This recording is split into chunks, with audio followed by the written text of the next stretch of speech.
Wat maak julle? Wat maak julle?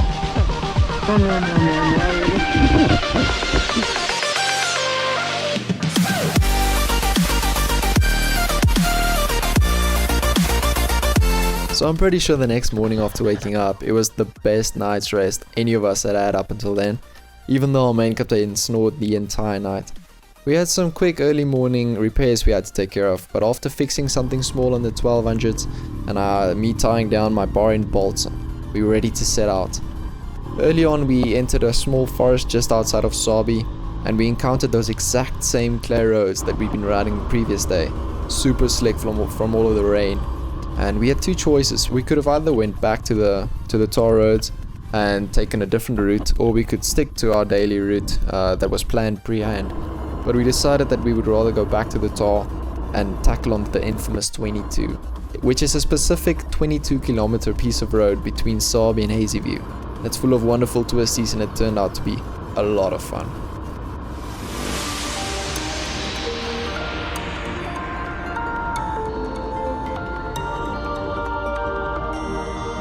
So we came up with an idea for a race, putting the slowest guy at the front, obviously me on the 800.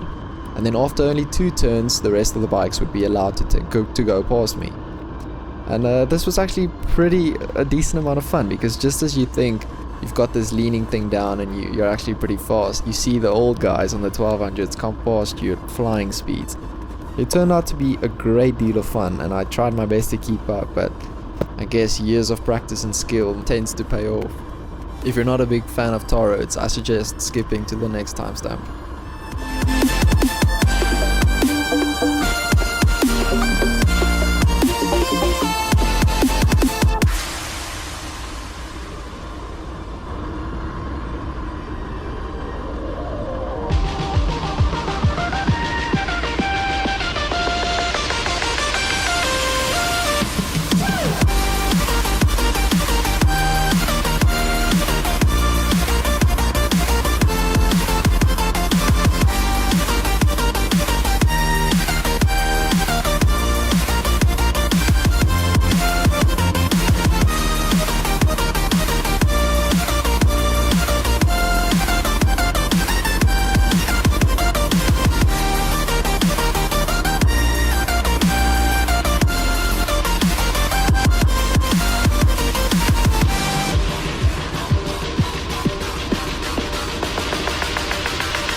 Anders. Dis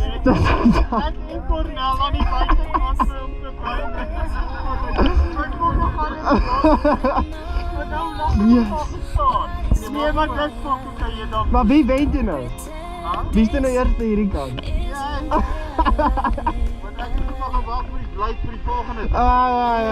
And just like that, we finally finished the 22. Well, I guess that's what 12 and 800s with full camping kits can do, wearing knobbies.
So this is what it looks like driving through town.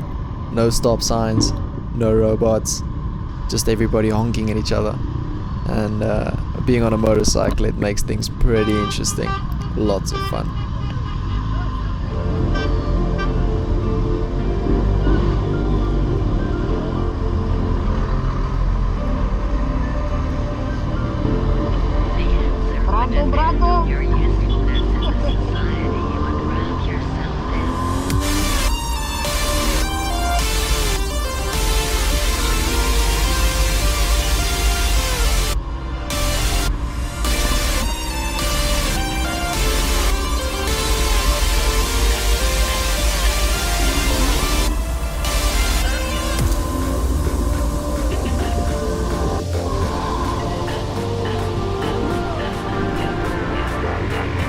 Finally, we were back in our element. We found some quick dirt roads to our final destination, and we sped up the speed.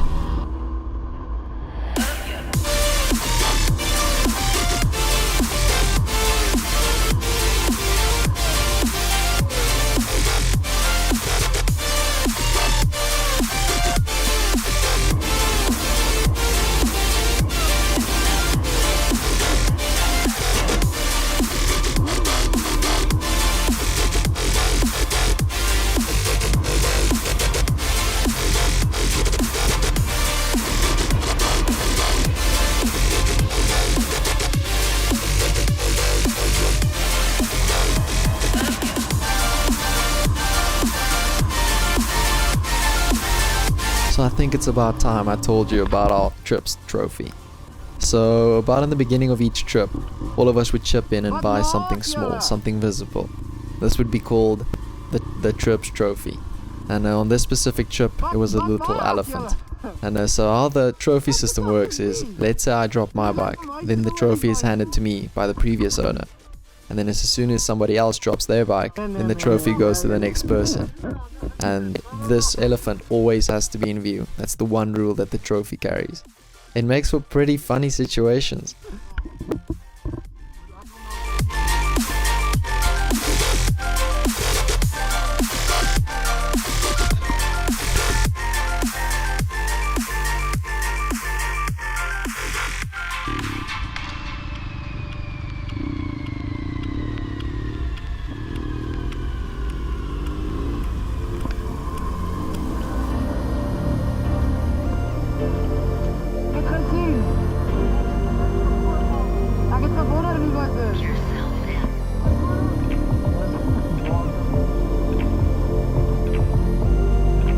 And just like that, we reached our final destination for this trip.